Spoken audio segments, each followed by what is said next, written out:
अस्सलामुअलैकुम दोस्तों, मेरा नाम डॉक्टर अली असगर है और आज की इस वीडियो में हम डिस्कस करने जा रहे हैं कार्नोट इंजन के टॉपिक को। साथ ही साथ कार्नोट साइकिल के टॉपिक को भी हम डिटेल में डिस्कस करेंगे with the help of diagram, with the help of graphical representation और साथ ही साथ इफिशिएंसी ऑफ कार्नोट इंजन को भी आज की इस वीडियो में हम डिटेल में डिस्कस करने जा रहे हैं। तो आज के इस लेक्चर को शुरू करने से पहले आपसे एक मरतबा रिक्वेस्ट करेंगे कि अगर आपने अब तक हमारे इस चैनल को सब्सक्राइब नहीं किया जो कि सिंध बोर्ड टीचिंग के नाम से है, तो काइंडली आज ही आप हमारे इस चैनल को सब्सक्राइब करें और साथ ही साथ बेल आइकन को लाजमी क्लिक करें ताकि हमारी अपलोड करदा तमाम इंपॉर्टेंट वीडियोस की नोटिफिकेशन आपको रिसीव हो सके। तो आइए हम स्टार्ट करते हैं। सबसे पहले हम कार्नोट इंजन के इंट्रोडक्शन की बात करेंगे। A French engineer named Sadi Carnot describe an ideal engine now called a Carnot engine. भाई एक फ्रेंच साइंटिस्ट है जिनका नाम था सेडी कार्नोट। उन्होंने एक आइडियल इंजन का, देखें आइडियल इंजन वो होता है जो रियल में नहीं होता, एक आइडियल इंजन का एक मॉडल पेश किया था कि भाई इंजन इस तरह प्रिंसिपल पे काम करना चाहिए, जिसे नाम दे दिया गया है कार्नोट इंजन का। अब ये कार्नोट इंजन का जो मॉडल था, अगर ये तो इंट्रोडक्शन था साइंटिस्ट के नाम पे। डेफिनेशन की बात करेंगे, an ideal heat engine which is free from all sort of heat losses and friction is known as Carnot engine. Carnot engine क्या है? एक आइडियल इंजन है which is free from all sort of heat losses, जिसमें जो है वो heat losses, friction, आपको पता है इंजन जब चलता है तो उससे क्या होता है, साउंड प्रोड्यूस हो रहा होता है। इंजन काफ़ी देर चलने के बाद क्या हो रहा होता है, गर्म भी हो रहा होता है। लेकिन ये क्या है, आइडियल इंजन है, आइडियल हीट इंजन है। इसमें हमने सपोज कर लिया कि भाई हीट लॉसेस, फ्रिक्शन वगैरह नहीं होंगी, उसे हमने नाम दे दिया है कार्नोट इंजन। अब कार्नोट इंजन के अंदर एक साइक्लिक प्रोसेस परफॉर्म होता है जिसे हम क्या कहते हैं, Carnot cycle. The operating cycle of the Carnot engine is called Carnot cycle. Operating cycle जो है ना, कार्नोट इंजन के अंदर जो ऑपरेटिंग साइकिल होती है उसे हम क्या नाम दे रहे हैं, कार्नोट साइकिल का। अब ये पूरा साइक्लिक प्रोसेस हमें यहाँ डिटेल में समझना है। इट कंसिस्ट ऑफ 4 स्टेप, इसके 4 स्टेप हैं। Isothermal expansion, adiabatic expansion, isothermal compression and adiabatic compression. याद रखिएगा, फर्स्ट लॉ ऑफ थर्मोडायनेमिक्स की जो एप्लीकेशन है, अगर आपने अच्छे से पढ़ी है तो ये स्टेप आपको बहुत आसानी से समझ में आएंगे। इतना अच्छे से समझ में आ जाएंगे कि आप अपनी वर्डिंग में इन सारी चीज़ों को क्या कर सकते हो, डिस्क्राइब कर सकते हो। तो इसलिए मैं आपको ज़रूर रेफर करूंगा कि फर्स्ट लॉ ऑफ थर्मोडायनेमिक्स में अब आइसोथर्मल प्रोसेस और एडियाबैटिक प्रोसेस वाली एप्लीकेशन वाले लेक्चर लाजमी देखिएगा, क्योंकि उससे रिलेटेड ये मौजूद है। तो आइए सबसे पहले हम बात करते हैं, देखिए भाई नाम से, आइसोथर्मल टेम्परेचर सेम रखना है, एक्सपेंशन करनी है। एक्सपेंशन का मतलब प्रेशर कम करेंगे, गैस फैलेगी। एडियाबैटिक एक्सपेंशन, एडियाबैटिक क्या होता है, प्रोसेस सडनली परफॉर्म होता है, उसमें हीट एनर्जी जो है वो लॉस नहीं होनी चाहिए, और एक्सपेंशन और ये प्रेशर कम करना पड़ेगा। आइसोथर्मल कंप्रेशन, कंप्रेशन का मतलब प्रेशर बढ़ाना है, गैस का वॉल्यूम कम होगा, टेम्परेचर सेम रखना है। एडियाबैटिक क्या है, सडनली परफॉर्म करवाएंगे, हीट एनर्जी जो है वो उसमें लॉस नहीं होनी चाहिए और प्रेशर को सडनली क्या करना होगा, बढ़ाना होगा। तो आइए अब मैं साइक्लिक प्रोसेस यहाँ थोड़ा समझाता हूँ आपको। भाई हमारे पास एक सिलेंडर है, ठीक है। अब ये इसमें मूवेबल पिस्टन है, ये मूवेबल पिस्टन है। कंडीशन नंबर 1 में हमारे पास इस सिलेंडर के अंदर जो है वो गैस मौजूद है और गैस का वॉल्यूम V1 है, टेम्परेचर T1 है और इसके ऊपर जो प्रेशर है वो क्या है, P1 है। अब हम जो है वो ए से बी की तरफ जा रहे हैं। साइक्लिक प्रोसेस में क्या कर रहे हैं, ए से बी पर जा रहे हैं और ए से बी जो है वो रिप्रेजेंट कर रहा है आइसोथर्मल एक्सपेंशन को। ए से बी किसे रिप्रेजेंट कर रहा है, आइसोथर्मल एक्सपेंशन। यानी टेम्परेचर हमें क्या रखना है, सेम रखना है। और टेम्परेचर जब हम क्या रखेंगे, सेम रखेंगे, गौर से सुनिएगा, टेम्परेचर सेम रखना है तो प्रोसेस को स्लोली परफॉर्म करवाना होगा, क्योंकि सडनली अगर हम परफॉर्म करवाएंगे तो टेम्परेचर में तब्दीली आ जाएगी। तो यहाँ हमने क्या किया, प्रेशर जो था ना, 3 वजन थे, 1 कम कर लिया, मतलब ये स्लोली ऊपर आया। स्लोली जैसे ही ऊपर आया, वॉल्यूम अब क्या हो गया, V1 से थोड़ा सा बढ़कर क्या हो गया, V2 हो गया। टेम्परेचर जो है वो क्या है, T1 ही रखना है, क्योंकि गैस जब भी एक्सपेंड होगी तो टेम्परेचर कम होना चाहिए था। तो कम होने को बचाने के लिए हमने क्या कर दिया, हॉट बॉडी, नीचे हॉट बॉडी रखी। स्लोली जैसे जैसे इसका प्रेशर जो है वो कम हुआ, गैस फैलती गई, टेम्परेचर कम होना चाहिए था, लेकिन उस हॉट बॉडी ने क्या कर दिया, उसका टेम्परेचर को क्या कर दिया, मेंटेन कर दिया। ये हो गया आइसोथर्मल एक्सपेंशन। कैसे लिखेंगे वो भी बताऊंगा। फिर जो है वो बी से सी पे हम जा रहे हैं और उस प्रोसेस का नाम है एडियाबैटिक एक्सपेंशन। एडियाबैटिक एक्सपेंशन क्या, एडियाबैटिक सडनली परफॉर्म होगा, क्योंकि इसमें क्या है, हीट एनर्जी को लॉस होने से क्या करना है, हीट एनर्जी को जो है वो बाहर रिमूव होने से क्या करना है, बचाना है। तो बी से सी पर हम जो जा रहे हैं, तो प्रेशर जो 2 थे ना, अचानक से दोनों हटा दिए, सडनली जो है वो प्रेशर क्या हो गया, P2 से क्या हो गया, P3 हो गया। वॉल्यूम V2 से क्या हो गया, V3 हो गया। टेम्परेचर जो है वो अब T1 से T2 होगा, क्योंकि एडियाबैटिक के लिए हमें हीट एनर्जी को लॉस होने से बचाना है, तो नीचे लगा दिया इंसुलेटर।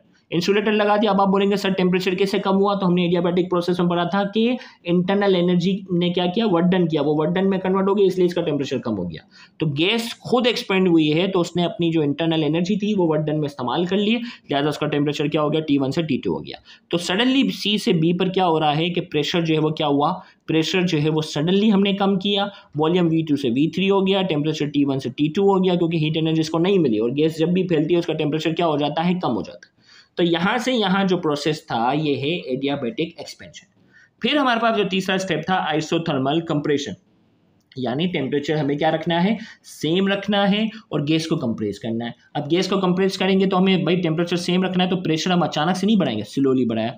P3 से P4 क्या किया, स्लोली हमने किया। वॉल्यूम V3 से क्या हो गया, V4 हो गया। टेम्परेचर T2 का T2 रखना है। तो जैसे ही हम क्या करते हैं, प्रेशर बढ़ाते हैं, गैस को कंप्रेस करते हैं, तो गैस का टेम्परेचर क्या हो जाना चाहिए, बढ़ जाना चाहिए। तो उसको बढ़ने से कैसे रोका, बढ़ने से रोका कैसे, नीचे हमने लगा दी कोल्ड बॉडी। कोल्ड बॉडी क्या करेगा, heat energy, extra heat energy जो कंप्रेशन की वजह से प्रोड्यूस होगी उसको क्या कर लेगा, रिमूव कर लेगा। यहाँ तक हो गया।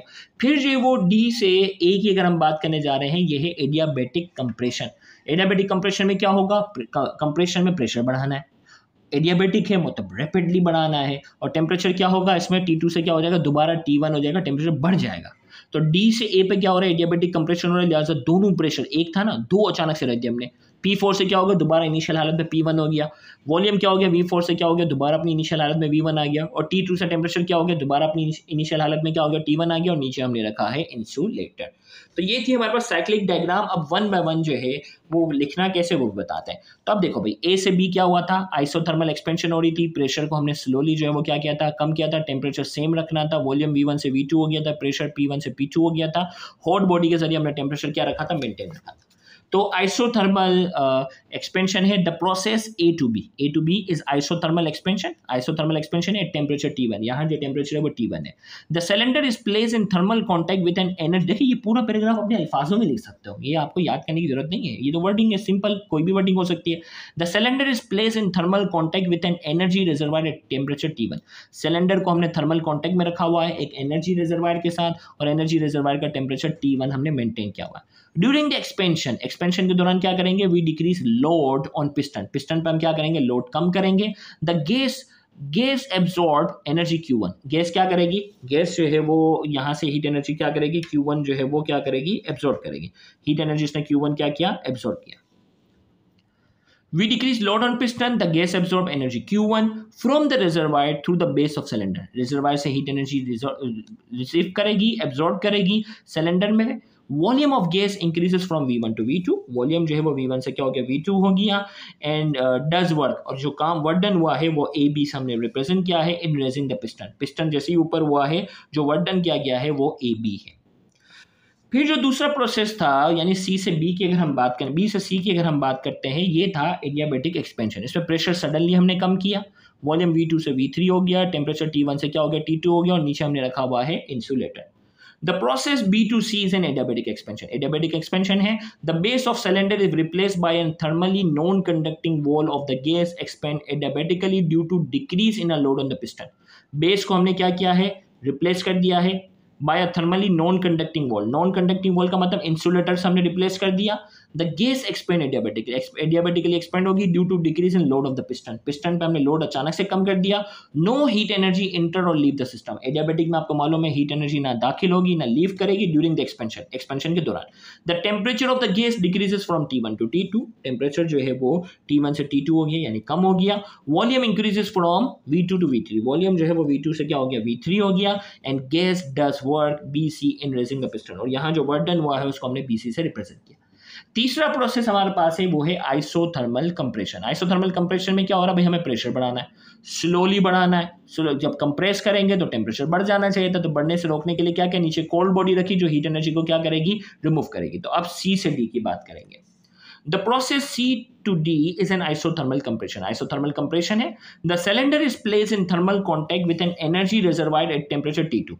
अब सिलेंडर को जो है वो हमने थर्मल कांटेक्ट में रखा हुआ है, एनर्जी रिजर्वायर T2 पे हमने सेट किया हुआ है। इस कंप्रेस आइसोथर्मली, कंप्रेस करेंगे isothermally slowly at temperature T2 by increasing the load. Compress करने के लिए हमें लोड बढ़ाना पड़ेगा। The volume decreases from V3 to V2। Volume जो है वो V3 से V4 पर जाकर जो है वो डिक्रीज होगा क्योंकि कंप्रेशन हो रहा है। During this time the gas expel energy Q2 to the reservoir. अब कोल्ड रिजर्वायर रखा हुआ है तो एक्सपेल करेगी, एनर्जी जो है वो रिमूव करेगी, and the work done by the piston on the gas is VCD। और जो वर्क डन हुआ है उसे जो पिस्टन की मदद से वो VCD से हम क्या करेंगे, रिप्रेजेंट करेंगे। और जो लास्ट प्रोसेस जो साइक्लिक प्रोसेस का है, यानी D से A की अगर हम बात करने जा रहे हैं, ये है एडियाबैटिक कंप्रेशन। प्रेशर अचानक से बढ़ा दिया, वॉल्यूम V4 से V1 हो गया, टेम्परेचर T2 से क्या हो गया, T1 हो गया, और नीचे हमने इंसुलेटर लगा दिया। The process D to A is adiabatic compression. D से A जो है वो एडियाबैटिक कंप्रेशन है। The base of the cylinder is replace by non conducting wall. यहाँ हमने बेस को रिप्लेस कर दिया है नॉन कंडक्टिंग वॉल यानी इंसुलेटर से, and the gas is compress adiabatic. इसको एडियाबैटिकली कंप्रेस किया है bye increasing the load on the piston. Piston पे हमने लोड बढ़ाया। The temperature of the gas increases from T2 to T1।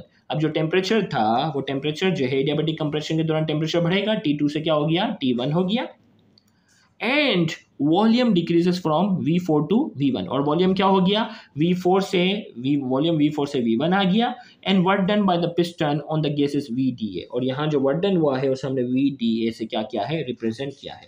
तो ये हमारे पास क्या था, ये पूरा साइक्लिक प्रोसेस था। अब आइए हम इसके ग्राफ की बात करते हैं। अब हम PV डायग्राम की अगर हम बात करते हैं, PV डायग्राम।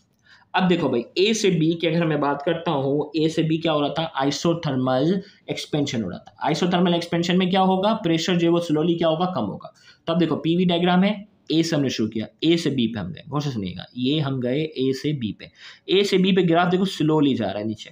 अब देखो यहाँ जो है वो क्या हो रहा है, तेजी से नीचे आ रहा है। यहाँ जो क्या हो रहा है, स्लोली आ रहा है। A से B प्रेशर P1 था, वॉल्यूम V1 था, टेम्परेचर T1 था। अब A से B पर जैसे ही आए, प्रेशर P2 हो गया, वॉल्यूम V2 हो गया, और टेम्परेचर T1 का T1 रहा, क्योंकि आइसोथर्मल एक्सपेंशन है। फिर B से C की अगर हम बात करने जा रहे हैं, B से C अगर आप देखो तो B से C में सडनली प्रेशर जो है वो क्या हुआ है, कम हुआ है। तो यहाँ हमने कहा B से C जो वो ग्राफ जो वो तेजी से नीचे आ रहा है, और ये एडियाबेट है, ये आइसोथर्म है। तो B से C जो वो तेजी से नीचे आ रहा है, प्रेशर P2 से P3 हो गया, वॉल्यूम V2 से V3 हो गया, टेम्परेचर T1 से T2 हो गया। अब जो वो C से D पर जो है वो क्या हो रही है, आइसोथर्मल कंप्रेशन हो रही है। C से D पर क्या हो रही है, आइसोथर्मल जो है, C से D हम बात करने जा रहे हैं, ये हो रही है आइसोथर्मल कंप्रेशन। प्रेशर स्लोली जो है वो क्या होगा, बढ़ेगा। तो प्रेशर स्लोली बढ़ेगा तो ग्राफ क्या होगा, C से D स्लोली ऊपर जाएगा। अब प्रेशर जो है वो P3 से P4 हो गया, वॉल्यूम V3 से V4 हो गया, टेम्परेचर T2 से T4 हो गया, यहाँ तक हो गया।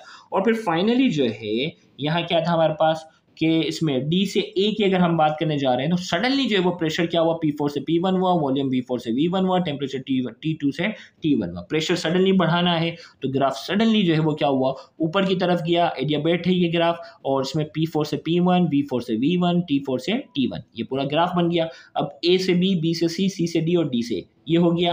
अब यहाँ जो है वो आपने एक्सिस पर जो है वो क्या करना है, ये लाइन ले लेनी है। हर पॉइंट पर दो चीज़ें होंगी, एक तो प्रेशर की एक्सिस होगी और एक वॉल्यूम की होगी। हर पॉइंट पे 20 पे भी जो है वो एक प्रेशर की एक्सिस होगी, वॉल्यूम की होगी। डी पर यहाँ आपके पास डी पर भी क्या होगी, प्रेशर और वॉल्यूम, और सी पर भी जो है वो प्रेशर वॉल्यूम। तो ये हमारे पास है PV डायग्राम। तो यहाँ जाकर हमने कार्नोट इंजन से रिलेटेड जो है उसकी साइकिल को जो है वो डिस्कस किया है। इसी लेक्चर का जो सेकंड पार्ट होगा उसमें बाकायदा कार्नोट इंजन से रिलेटेड हम जो है वो डेरिवेशन को डिस्कस करेंगे, तो उस लेक्चर को भी देखना मत भूलिएगा। Thank you very much. अल्लाह हाफिज़।